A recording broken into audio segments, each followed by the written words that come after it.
La cuirasse de justice. Avant la réforme de Marius, -157 à -86, chaque légionnaire devait acheter son équipement, à moins d'en posséder une par héritage. Après la réforme, au temps de l'apôtre Paul, chaque légionnaire recevait son équipement gratuitement à son entrée dans l'armée. En parallèle, dans l'Ancienne Alliance, le plan de Dieu concernait les Israélites, descendants d'Israélites. L'élection du peuple comme témoin était un héritage. Et dans la Nouvelle Alliance, le plan de Dieu est pour tous ceux qui veulent entrer dans les rangs des enfants de Dieu. Nous pouvons aussi noter qu'avant la réforme de Marius, la cuirasse était constituée de plaques de métal liées par plusieurs courroies de cuir.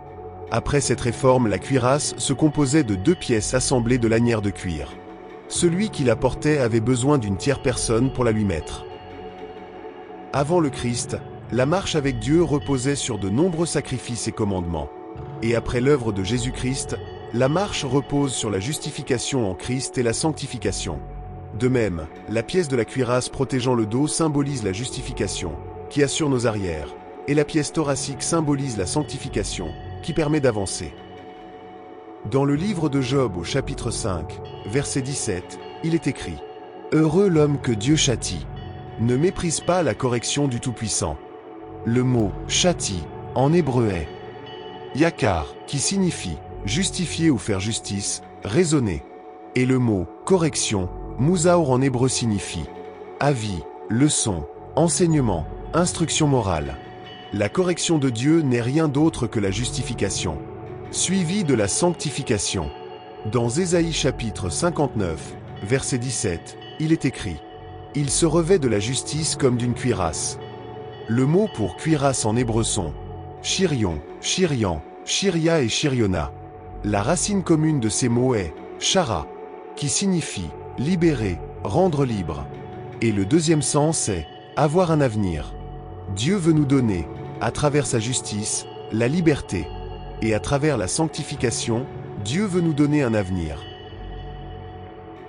La racine primaire des 4 mots représentant la cuirasse est composée de Shin et Resh, traduit par ce qui libère.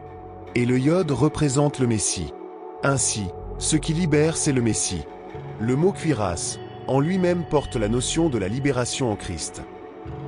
Ensuite, nous avons la lettre Vav, représentant le lâcher-prise, le repos plaisant. Puis la lettre Nun finale, exprimant la notion de grandir, s'épanouir.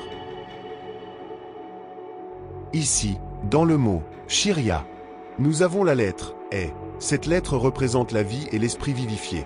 Ainsi, en portant la cuirasse de justice, nous commençons à vivre, et pas seulement d'exister.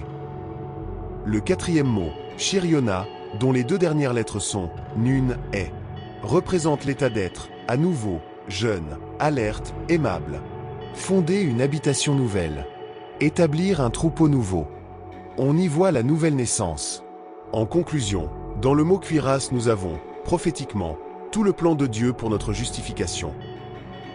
La cuirasse de justice nous libère par le Messie, nous fait lâcher prise et nous donne du repos, nous amène à grandir et à nous épanouir, nous vivifie l'esprit et nous renouvelle en profondeur. La justice, Tzedaka en hébreu, revêt un double aspect, non seulement celui de justice divine, mais aussi celui de charité ou d'amour. Dans un tribunal humain, la justice n'est pas empreinte d'amour. On imagine mal une condamnation, quelle qu'elle soit, empreinte d'amour. La justice humaine est rendue et point barre. La justice de Dieu est pleine de charité et la charité est juste. L'équilibre de la justice divine est parfaite. La justice nous vient de Dieu au travers de son Fils Jésus-Christ, le bras agissant de l'Éternel. Et la charité est le juste retour de notre gratitude devant ce don gratuit du salut offert à chacun. Le mot tzedaka commence par la racine tsadé, qui signifie le côté, le bras, poursuivre, traquer et aussi, le côté opposé, l'adversaire. Tsadé reprend la 18e lettre de l'alphabet hébreu. Sa transcription est comme ceci, signifiant le bras de Dieu, qui est Christ. La première représentation graphique de Tsadé était une lance ou un harpon. Christ est le bras de Dieu, il est aussi la lance qui poursuit et traque l'adversaire. Ce signe est aussi utilisé pour désigner une ancre. La justice de Dieu est aussi l'encre qui nous permet de garder, de tenir ferme. La cuirasse protège la poitrine, siège de notre cœur. Leb en hébreu désigne l'organe vital qui fait circuler le sang dans tout le corps. Employé pour l'opinion, employé pour l'intelligence, désigne le lieu très saint du temple qu'est notre corps. Employé pour la pensée, employé pour la volonté ou l'intention, et employé pour le courage. Le cœur est l'organe indispensable à la vie du corps. Il symbolise aussi le domaine psychique, l'âme, et le domaine spirituel. Le cœur est ce qui peut faire avancer l'homme pour aller vers l'avenir. Et la cuirasse, chirion, signifie avoir un avenir. Le cœur va de l'avant pour construire un avenir, qu'il ne pourra trouver que dans une relation avec Jésus-Christ. La cuirasse donne au cœur un but saint, celui, notamment, d'amener toute pensée captive à l'obéissance de Christ.